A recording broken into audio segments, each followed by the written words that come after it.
Amada iglesia, vamos a la palabra del Señor, Mateo capítulo 26. Mateo capítulo 26, ahí encontramos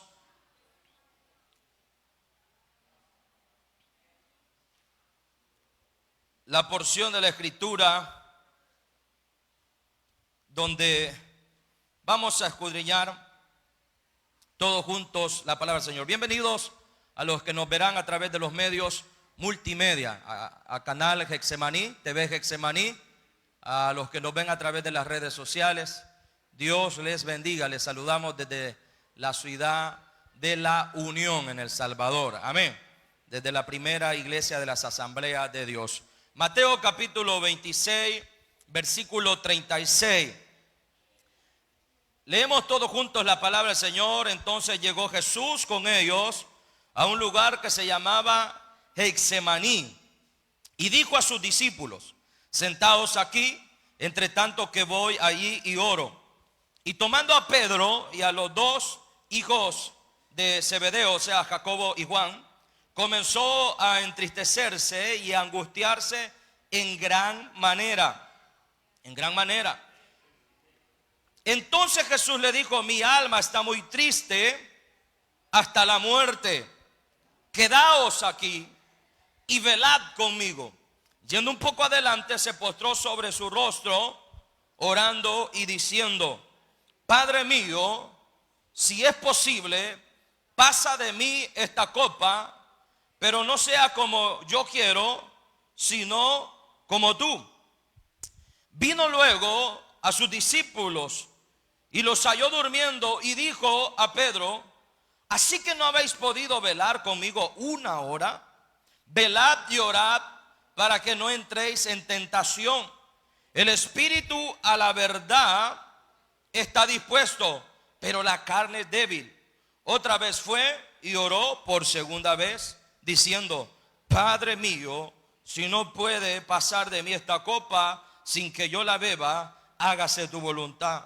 Vino otra vez y los halló durmiendo, porque los ojos de ellos estaban cargados de sueño, y dejándolos se fue de nuevo y oró por tercera vez, diciendo las mismas palabras. El último versículo que leemos: entonces vino a sus discípulos y les dijo: dormid ya y descansad.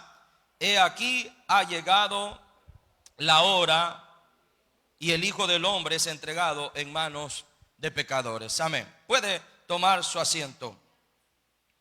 Esta mañana quiero hablar acerca de algo que nos compete esta semana. Ha sido una semana de intercesión, de clamor, y no quería dejar pasar la oportunidad para este día domingo, este día del Señor, a hablar acerca de ese principio, de esa disciplina espiritual tan importante en la vida de todo creyente, y como es la oración. Y quiero titular esta palabra: la batalla del alma en el huerto. Amén. La batalla del alma en el huerto. Entonces, abordar un ejemplo que tenemos en la palabra del Señor. Qué mejor ejemplo que el ejemplo de nuestro Señor Jesucristo en cuanto a la oración. Estamos, el contexto aquí que encontramos, ¿verdad? Siempre lo hemos dicho, los evangelios ubican toda la pasión de Cristo, el proceso inmediato a la crucifixión. Siempre lo encontramos en los capítulos finales de los evangelios, y no es la excepción. Aquí estamos a lo que fue la última noche, o la noche que el Señor fue entregado, la última noche con sus discípulos. Pasaron tantas cosas, hermano. Yo no me maravillo, no entiendo cómo se pudieron ubicar tantos sucesos en una sola noche. Porque cuando usted acomoda de una manera cronológica, es sorprendente todo lo que pasó en una sola noche. Como desde la institución de la cena, ese tiempo que Jesús pasa, hasta llegar al huerto, el arresto de Jesús, la negación de Pedro, todo eso pasó en una sola noche, hermanos. Fueron tantas cosas que pasaron una sola noche. Pero queremos centrar nuestra atención hoy en lo que fue esta oración. Pocas veces la Biblia nos relata o nos detalla lo que fue la vida de oración de Jesús o sus oraciones. Es más, la única oración, podemos decir extensa, que la Biblia nos relata en los evangelios es la oración del capítulo 17 de Juan. Es una oración que el Espíritu quiso que fuese revelada, que fuese expuesta. Esa oración sacerdotal que Jesús hace por los discípulos. Además de eso, pocas oraciones de las que Jesús hizo se nos fueron reveladas. ¿Sabe por qué? Porque en su mayoría la vida de oración de Jesús fue una vida de oración sumamente secreta. Amén. Pero por alguna razón el Espíritu Santo quiso revelarnos o dejarnos una de las oraciones más extensas que encontramos en los evangelios, la oración sacerdotal de Jesús en el capítulo 17 de Mateo, donde esa oración se divide en tres partes. Jesús ora primeramente por él, luego ora por sus discípulos y en la parte final él ora por los que han de creer en los discípulos. Entonces, son de las pocas oraciones que las palabras, a lo que me quiero referir es que las palabras que Jesús dijo pocas veces se registran en la Biblia. Él nos enseñó, ¿verdad?, el modelo de oración. Los discípulos le decían: Señor, enséñanos a orar. Y sabemos que Jesús les dejó el prototipo, el modelo de oración, el esquema, ¿verdad?, que es el Padre Nuestro. Jesús lo dejó ahí, lo detalló, pero pocas veces se revelan las oraciones que Jesús hacía. Sin embargo, la Biblia sí nos habla acerca de la disciplina, la práctica de oración. Jesús a menudo se retiraba, se iba aparte a orar, pero casi siempre su vida de oración fue una vida de oración en lo secreto, porque él mismo lo enseñó. Tu Padre que te ve en lo secreto, ¿qué dice? Te recompensará en público. Por eso usted va a ver que Jesús en público, pero presta atención a esto, no vaya a malinterpretar, en público Jesús casi no oraba. ¿Sabe que a la hora él de sanar a los enfermos o liberar endemoniados, él solamente decía: sal fuera, sé sano? Mire las oraciones de Jesús en público. Y nosotros pareciera que es todo lo contrario, que para que un enfermo se sane tenemos que hacer largas oraciones, ¿verdad? Cuando el modelo que Jesús enseñó fue largas oraciones en secreto, oraciones cortas en público. Él siempre, y no estoy haciendo, no va a venir usted el próximo jueves aquí, ¿verdad? Y las hermanas decir, bueno, la Biblia dice que Jesús oraba bastante en secreto y en público era poco. No, porque la Biblia habla, el libro de los Hechos habla de la oración en asamblea, amén. Pero Jesús enseñó, y la vida de él nos refleja la importancia de la oración en secreto. Él oraba mucho en secreto, por eso él dijo: mi Padre que te ve en lo secreto, que te escucha en lo secreto, te recompensará en público. Él pasaba largas horas orando en secreto. ¿Y qué pasaba cuando iba a ministrar en público? Sus oraciones eran cortas, porque el respaldo ya estaba, amén. Te recompensará en público. Todo lo contrario a aquel publicano, que en público él quería orar bastante, amén. En público él se justificaba a sí mismo, pero era una oración inválida, ¿verdad? Él no descendió en aquel día justificado, sino aquel que fue sincero. Ahora bien, entonces son de las cosas que podemos hablar de la vida de oración de Jesús. Pero esta oración, esta batalla que se libra, porque hay una batalla aquí que se nos revela, que se libra en ese huerto. Los huertos, amados hermanos, Jerusalén, por ser una ciudad, un lugar que geográficamente se ubica en su mayoría en montes, casi Jerusalén no tiene planicies, no tiene valles, entonces se acostumbraba, no se podía tener mucha área de cultivo en la ciudad, por ser una ciudad establecida casi siempre en montes. Lo que se practicaba era que los huertos de cultivo se dejaban a la afuera de la ciudad, en las laderas de los montes. Ahí se dejaban los lugares de cultivo. Y la palabra del Señor nos habla acerca de un huerto que se llamaba el Getsemaní, que a lo mejor pudo haber sido de uno de los amigos del Señor Jesucristo, que mire, en los momentos difíciles cuesta encontrar compañía. La vida de Jesús nos revela que mucha gente se aparta de uno cuando vienen los momentos difíciles, ¿verdad? Sus discípulos lo abandonaron. Pablo nos enseña, cuando usted va a la segunda carta de Timoteo en el capítulo 4, que es la última carta que Pablo escribe, se nos habla de un apóstol Pablo que está muy solo. Dice que todos lo han abandonado, que solo uno está con él en la cárcel.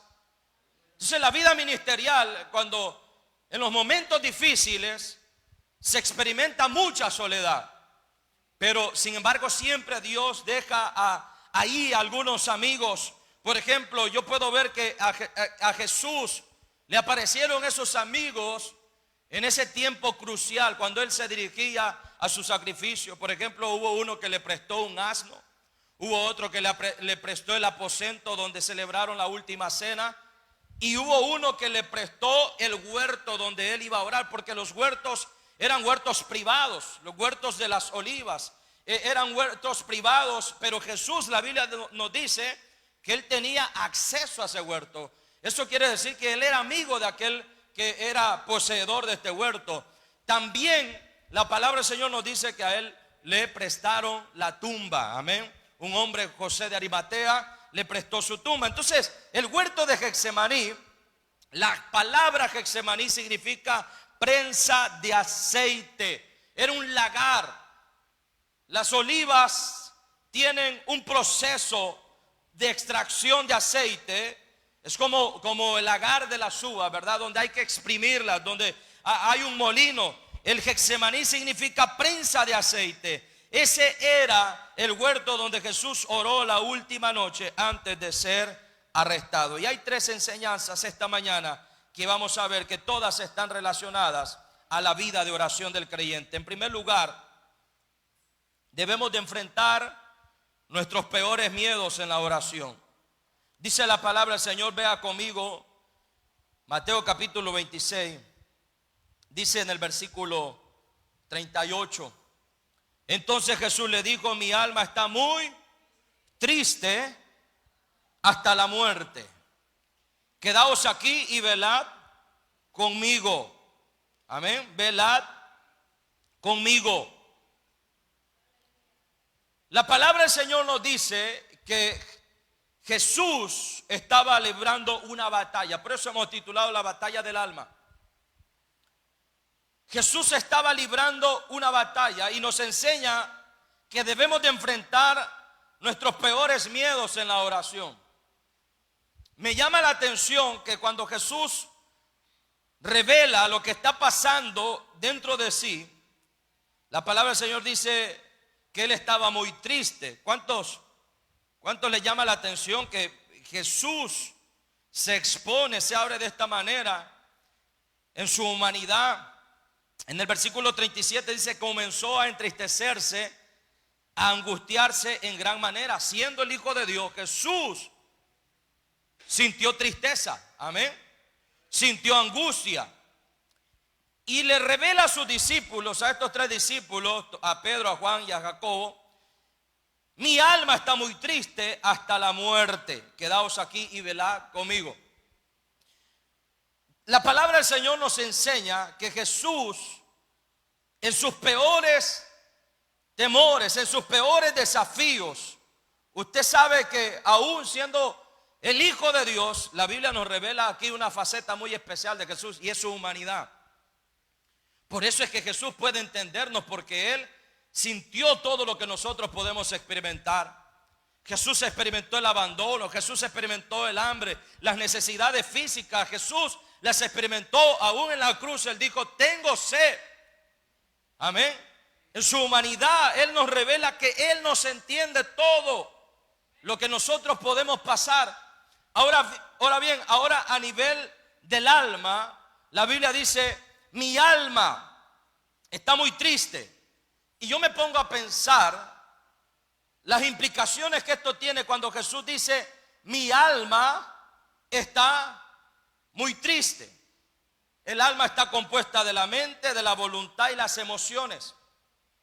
Como el salmista David en una ocasión dijo: saca mi alma de la cárcel, de prisión. Muchas veces nosotros podemos llegar a ese momento donde sentimos que nuestra alma está en una prisión. Cuando David dice: saca mi alma de prisión, yo me pongo a pensar qué era a lo que David se refería. Pero cuando usted indaga de qué está compuesta el alma, sabemos que nosotros estamos compuestos por un cuerpo, por un alma y un espíritu. Y cada uno de ellos tiene sus componentes, pero específicamente el alma tiene sus componentes, que es el razonamiento, la mente. En ella también están las emociones, la voluntad. Ahí radica el alma, los componentes del alma. Entonces Jesús, en otras palabras, está diciendo que anímicamente, emocionalmente, Él está teniendo conflictos. David lo decía cuando él oraba: libra mi alma de la cárcel. Él no estaba en una cárcel, él no estaba en una prisión, pero su alma sí estaba en una cárcel. Porque muchas veces acontece en nuestra vida que usted lo puede tener todo alrededor. Miren, no se imagina cuántas veces yo he tenido que dar asesoría a personas, y me sorprende a veces que pareciera que lo tienen todo, hablando físicamente, jóvenes que tienen la fuerza, tienen la belleza, tienen todo a su favor, tienen el tiempo a su favor, y no se imagina cuántos llegan con ideaciones suicidas, diciendo que ya no tienen motivación de vivir, porque aunque tengan todo eso a su disposición, los recursos, sus almas están prisioneras de emociones dañinas. Amén. Usted puede tener éxito en muchas áreas. Mire, Elías acababa de tener éxito ministerial. Había visto descender fuego del cielo con una oración. Mire, los profetas de Baal habían pasado toda la mañana orando, clamando, y nada había pasado. Él solamente hizo una pequeña oración, porque ahí está el secreto, ¿verdad? El secreto era oraciones largas en secreto, oraciones cortas en público. Elías no pasó toda la mañana como los profetas de Baal orando, ¿verdad? Sino que él solamente dijo: Jehová, Dios, responde. Y fuego cayó del cielo. Había presenciado, ¿verdad?, un hombre, como dice Santiago, Elías, un hombre sujeto a pasiones semejantes a las nuestras, pero que cuando él oró los cielos se cerraron por 3 años y medio, no llovió. Y cuando él volvió a orar, la palabra de Dios dice que volvió a llover. Un hombre que fue respaldado por Dios en una gran manera. Pero ¿qué pasa? Mire, inmediatamente después de tener ese éxito ministerial, por una amenaza, Elías se va a meter a una cueva. Dios lo va a buscar y le dice: Elías, ¿qué estás haciendo aquí?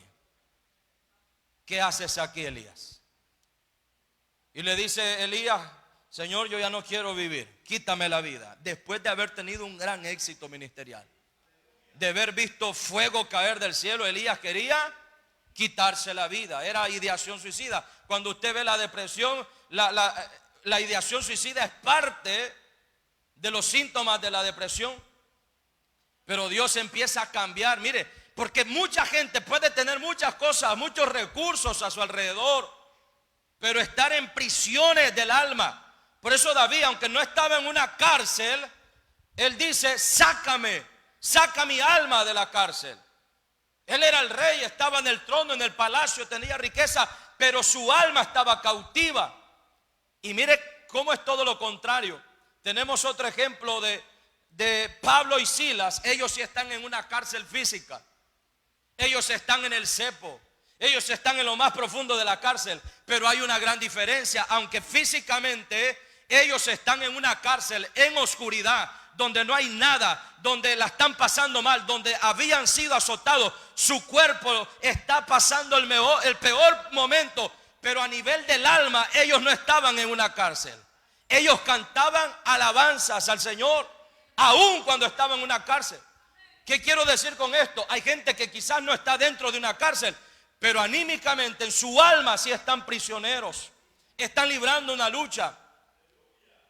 Pero puede ser que hay otros, como el apóstol Pablo, que están metidos en el horno de fuego, en la prueba, en las circunstancias, pero su alma no está prisionera. Amén.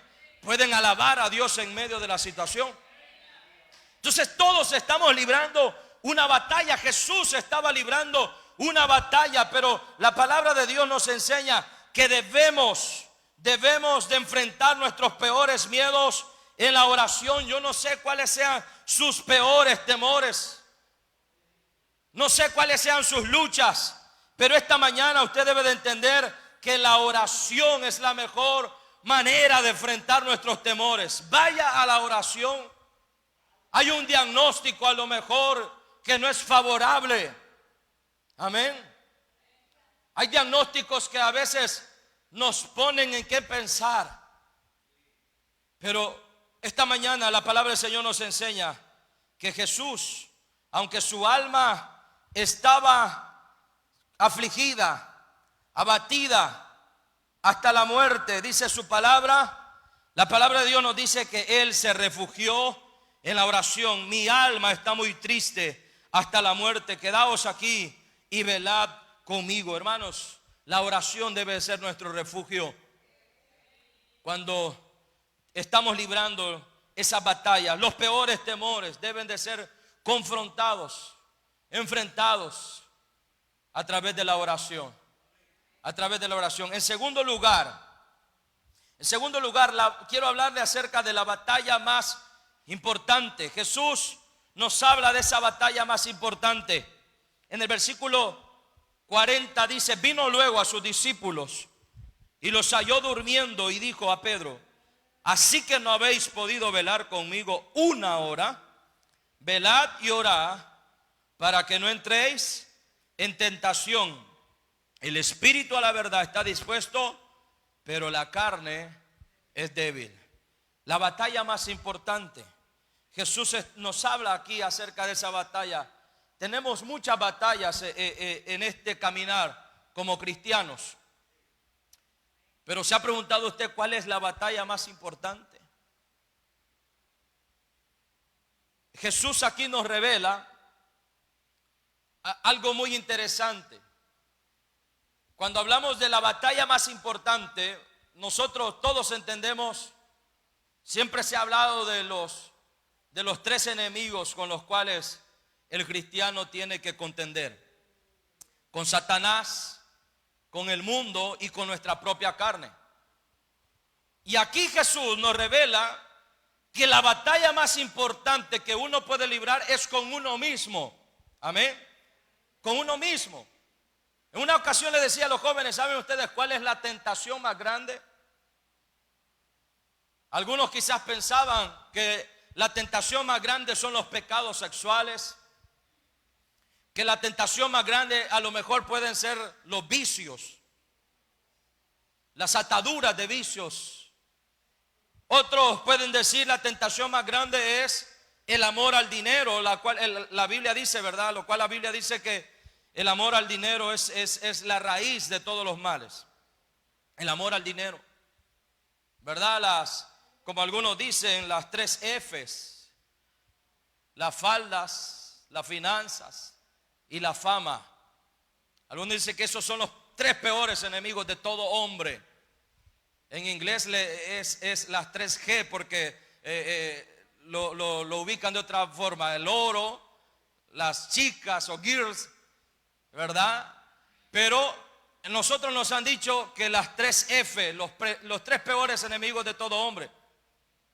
Hablando de la tentación sexual, la tentación por la fama, por la gloria y por las riquezas.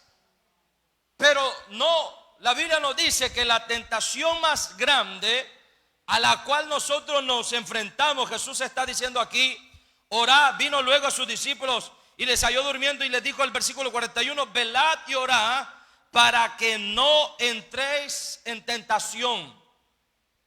¿Y saben qué contexto Jesús le está diciendo esto? La Biblia dice, si usted prestó atención, que él tomó en el versículo 37 a un hombre llamado Pedro. En el versículo 37 dice, y tomando a Pedro, en los otros evangelios, en Marcos 14, en Lucas 22, se dice el mismo relato que los llevó un poco más aparte a ellos.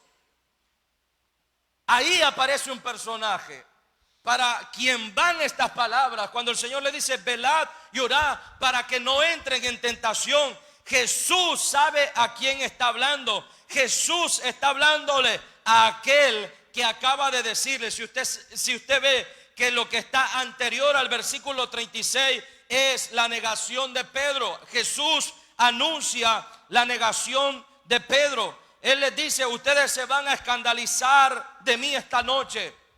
El versículo 31, todos vosotros os escandalizaréis de mí esta noche, porque escrito está, heriré al pastor y las ovejas del rebaño serán dispersas. Pero después de que haya resucitado, iré delante de vosotros a Galilea. Pero mire Pedro, que representa ese discípulo impulsivo, que primero habla y luego piensa. ¿Cuántos creyentes hay así?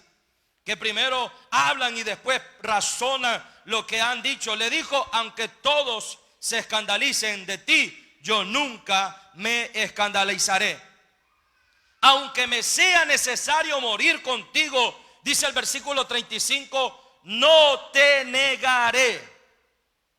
En ese contexto Jesús le dice, velad y orad para que no entren en tentación. Hermanos, lo menos que se puede imaginar en ese contexto es que ellos estén pensando en la tentación del pecado sexual, de los vicios. Lo que aquí Jesús está queriendo decirles es la batalla más importante. Por eso en este segundo lugar estamos hablando de la batalla más importante que el cristiano tiene que librar. ¿Y sabe cuál es esa batalla? La batalla más importante, el decidir hacer la voluntad de Dios y no la nuestra. ¿Cuál es la tentación más grande a la cual usted se va a enfrentar? No serán las mujeres, no serán los vicios. La tentación más grande al cual el cristiano se enfrenta es entre decidir hacer su voluntad o hacer la voluntad de Dios. ¿Cuál es la batalla que Jesús está librando ahí? Le dice, Padre, si es posible, pasa de mí esta copa, pero que no se haga como yo quiero, sino que se haga tu voluntad. Esa es la batalla más importante que usted va a librar. La batalla entre decidir hacer la voluntad propia o la voluntad del Padre. Por eso Jesús les dice, oren para que no entren en la tentación. ¿Cuál tentación? ¿Sabe por qué hay muchos cristianos haciendo su voluntad y no la de Dios? Porque no estamos sometiéndonos a Dios a través de la oración. Hay mucha gente que dice, yo no sé cuál es la voluntad de Dios para mi vida. No está orando. Yo no conozco a alguien que no lleve una vida de oración, que no entienda cuál es la voluntad de Dios para su vida. Toda decisión importante, usted debe de someterla a la voluntad de Dios. Hay gente que se ha acercado a veces a pedir consejería, decir, pastor, yo tengo un viaje, tengo que dejar a mi familia, me voy a ir por 15, 20 años allá a Estados Unidos y no sé cómo, qué va a pasar con mi familia.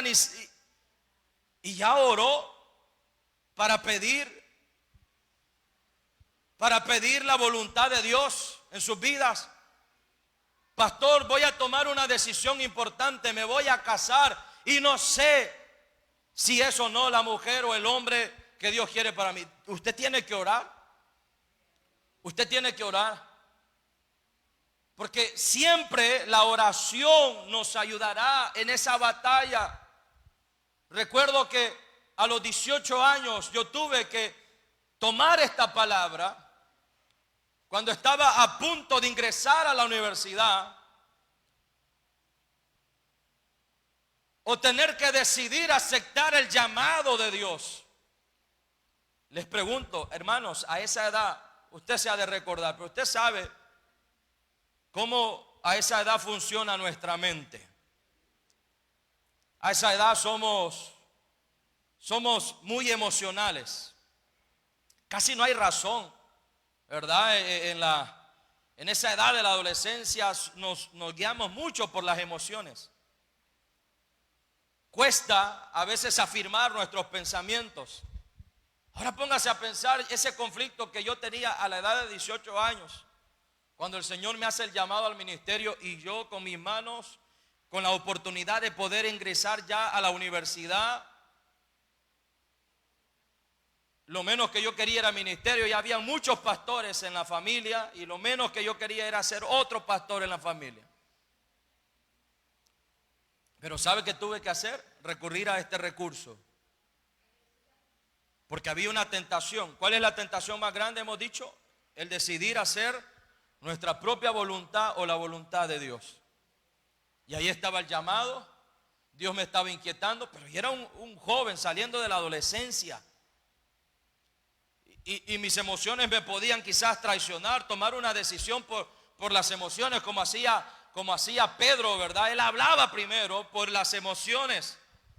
Él se dejaba guiar por las emociones. Por eso en un momento él desenvainó hasta su propia espada por las emociones, porque no había orado. Así es el creyente que va por la vida sin reconocer que esta batalla se debe de librar en la oración, tratando de usar los recursos que tiene a disposición. Pedro, ¿qué hizo? Desenvainó la espada. Jesús le está diciendo, oren, porque va a venir la tentación. Y así fue. Ellos trataron de obrar en su humanidad, hicieron a un lado los recursos del cielo. Ahora bien, esa es la batalla más importante que usted va a librar, entre hacer la voluntad de Dios o su propia voluntad. Esa es la lucha más importante. Jesús la está librando. Él dice, Padre, pasa de mí esta copa, si es posible, pero no se haga como yo quiero, sino tu voluntad. Por eso en el Padre Nuestro, cuando Él habla acerca de librarnos de la tentación, líbranos de la tentación, a lo que Jesús se está refiriendo es eso, a aprender a hacer su voluntad. Esa es la lucha más importante que usted y yo podemos librar, la batalla más importante, pero es a través de la oración que nosotros nos sometemos a la voluntad de Dios. Nos sometemos a la voluntad de Dios. Y en último lugar, quiero que vea conmigo cómo la oración mueve los recursos del cielo. Pero para esto yo quiero que vaya a Lucas capítulo 22, que es el otro pasaje paralelo a esta historia que estamos escudriñando esta mañana. Lucas capítulo 22, versículo 39. Es el mismo relato, pero visto desde otra perspectiva. En esta ocasión por el evangelista Lucas, el doctor Lucas dice, y saliendo se fue como solía al monte de los olivos, y sus discípulos también le siguieron. Cuando llegó a aquel lugar, les dijo, orad que no entréis en tentación. Y él se apartó de ellos a distancia como de un tiro de piedra. Puesto de rodillas, oró diciendo, Padre, si quieres pasa de mí esta copa, pero que no se haga mi voluntad sino la tuya.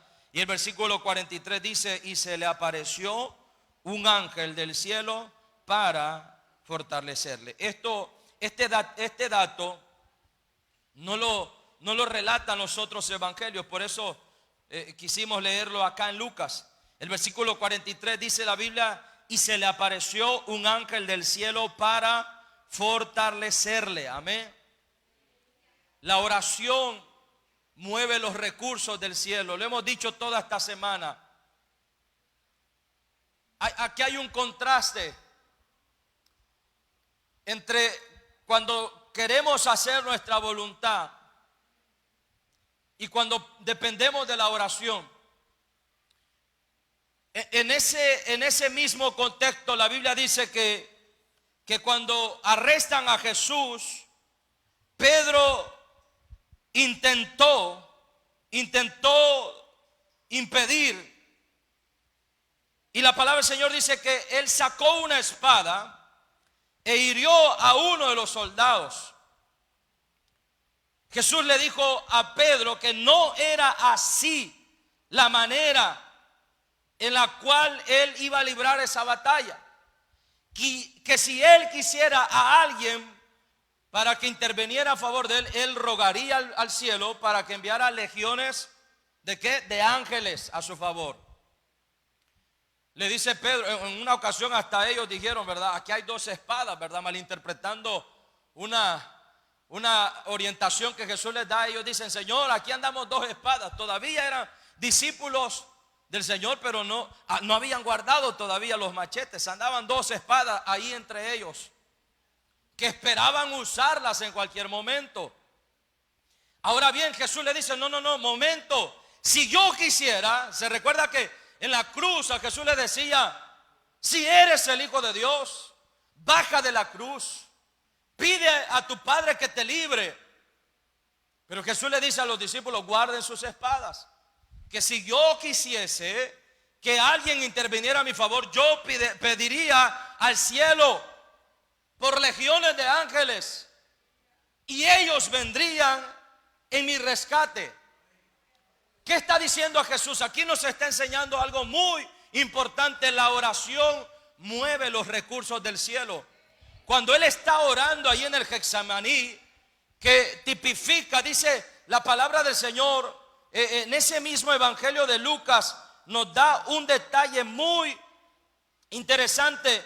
Y es que Jesús dice que sudaba grandes gotas de sangre.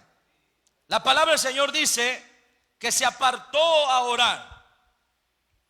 Y estando en agonía, el versículo 44, Lucas 22, 44, oraba más intensamente y era su sudor como grandes gotas de sangre que caían hasta la tierra. Hermanos, por eso cuando hablamos de la batalla que Jesús estaba librando, la batalla del alma, Jesús estaba librando una batalla en el alma.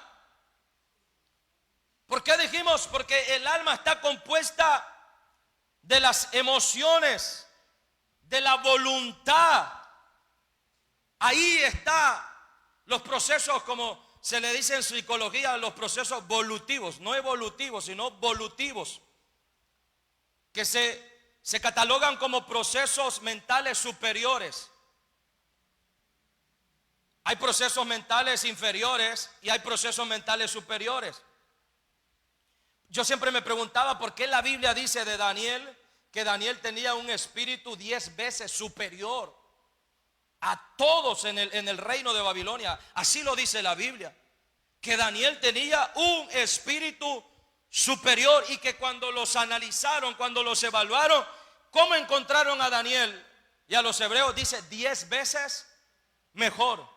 Y yo me preguntaba, ¿en qué radicaba que Daniel fuese encontrado 10 veces mejor que todos los sabios, los astrólogos, todos los estudiados en aquel reino? ¿Por qué la Biblia dice que había un espíritu superior? Y mire, y estudiando psicología yo encuentro que hay procesos mentales llamados superiores.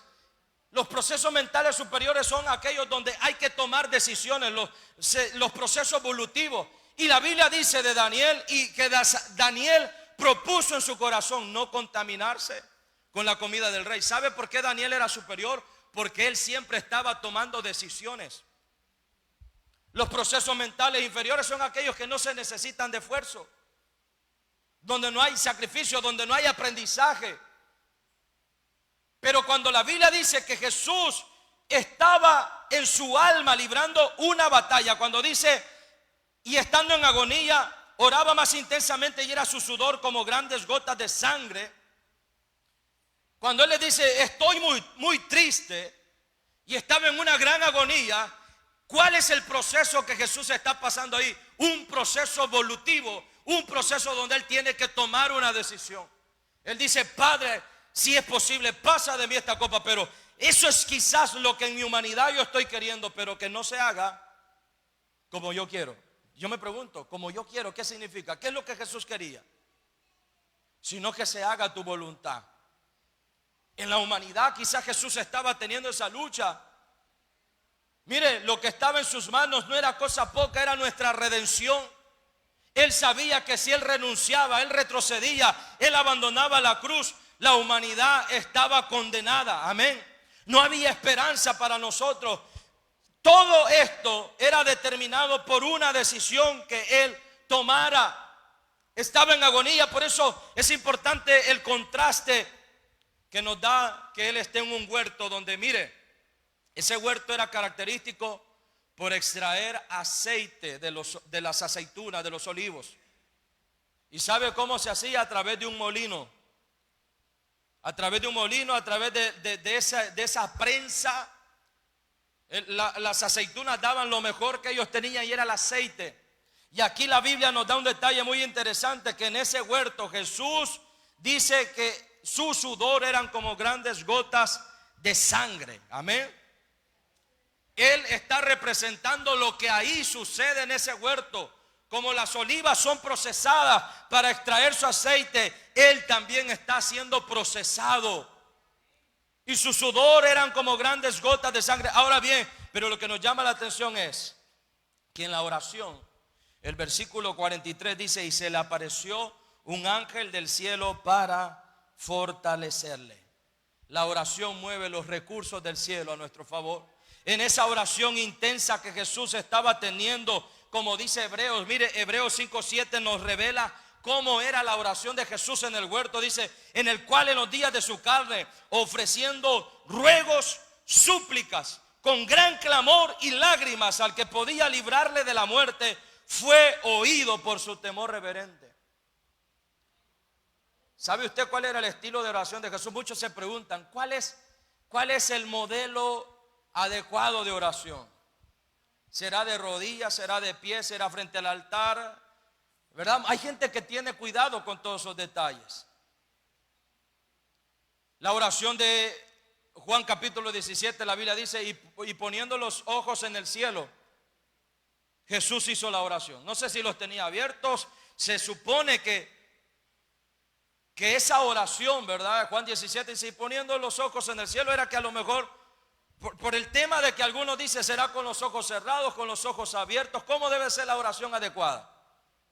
¿Cuál debe de ser la postura? ¿Será de pie? ¿Será de rodillas? ¿O será que importa más la postura del corazón? Cuando aquel publicano decía, ¿verdad? Y hacía aquella oración tan elocuente, pero la Biblia dice que llegó aquel hombre pecador y dijo, Señor, sé propicio de mí que soy pecador. Y dice la Biblia que aquel hombre descendió siendo justificado, perdonado, mas el otro no. Porque aunque la postura física sea de una forma, pero si en nuestro corazón no estamos humillados delante de Dios. Entonces aquí la Biblia nos dice, sí, del carácter de oración de Jesús, dice que fue una oración con ruegos, con súplica, con gran clamor y lágrimas. Hebreos 5:7. No fue una oración inerte, no fue una oración pasiva, fue una oración con ruegos, súplicas, clamor y lágrimas. Si usted debe de tomar un ejemplo y decir cómo era que Jesús oraba, Hebreos 5:7 dice cómo Jesús oraba. Quizás si usted le presta mucha atención, si debe ser de rodillas, de pie, como dijo un pastor ayer, que nosotros solemos decir puestos de pie en reverencia a la palabra, pero en la casa la Biblia la leemos sentados, no estamos de pie leyendo la Biblia. Entonces son cuestiones de liturgia, que si usted, la Biblia dice, todo lo que hagáis, hacedlo para la gloria de Dios. Si usted lo hace para la gloria de Dios, si es de rodillas, si es de pie, si es sentado, pues Dios lo va a considerar si usted lo hace para la gloria de Dios. La Biblia dice: todo lo que hagáis sea de hecho de palabra, hacedlo como para el Señor. Pero aquí, si usted está tomando un modelo de oración, la Biblia dice: aquel que oraba, dice, en los días de su carne, ofreciendo ruegos y súplicas con gran clamor y lágrimas, al que podía librarle de la muerte, fue oído por su temor reverente. ¿Y qué pasó? Ángeles vinieron y le servían y le fortalecían. La oración mueve los recursos del cielo a nuestro favor.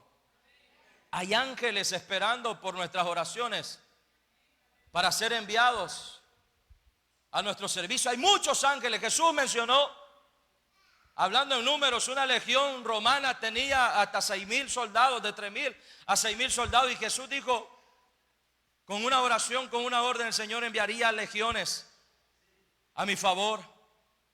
Se recuerda de Eliseo y su siervo cuando llega aquel ejército a rodearlo, el ejército enemigo.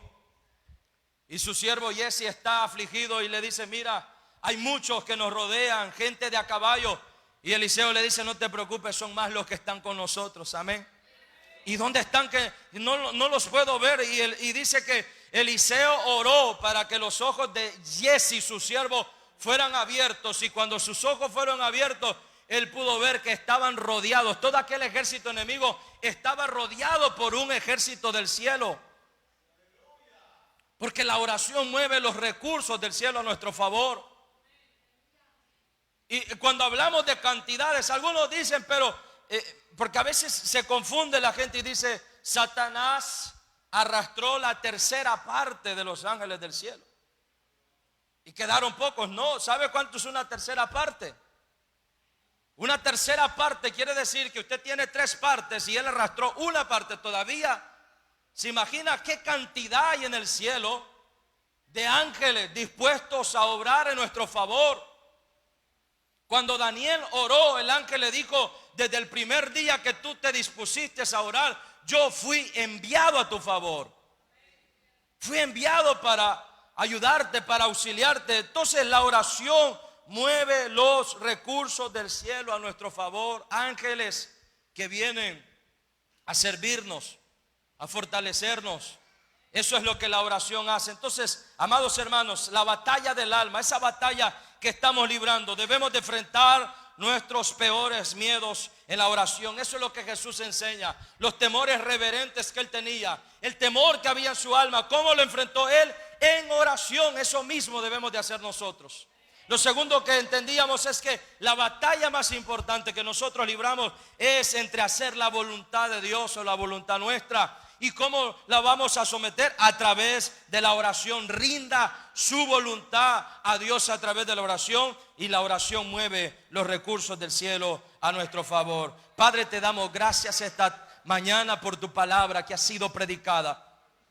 Señor, esta semana de oración, Señor, esta semana de intercesión, esta mañana hemos querido dar una palabra donde entendamos ese poder, oh Dios, de la oración en nuestra vida. Ese poder de esa disciplina tan importante, la oración, Señor, esas batallas que estamos librando, las batallas del alma. Mira a tus hijos y tus hijas, Señor, cuántas batallas se estarán librando a nivel anímico, Señor, a nivel emocional, las pruebas, las enfermedades, las noticias que llegan, oh Dios, a nosotros, y donde agonizamos, donde estamos tristes sumamente. Tu palabra dice que tú estabas triste, que había una agonía, que estabas afligido, que había un temor reverente. Quizás tus hijos vienen hoy así, Señor, a este lugar con tristeza, Señor, con temores reverentes, Señor, con aflicciones del alma, con agonía, Señor. Pero hoy tu palabra nos enseña que es a través de la oración,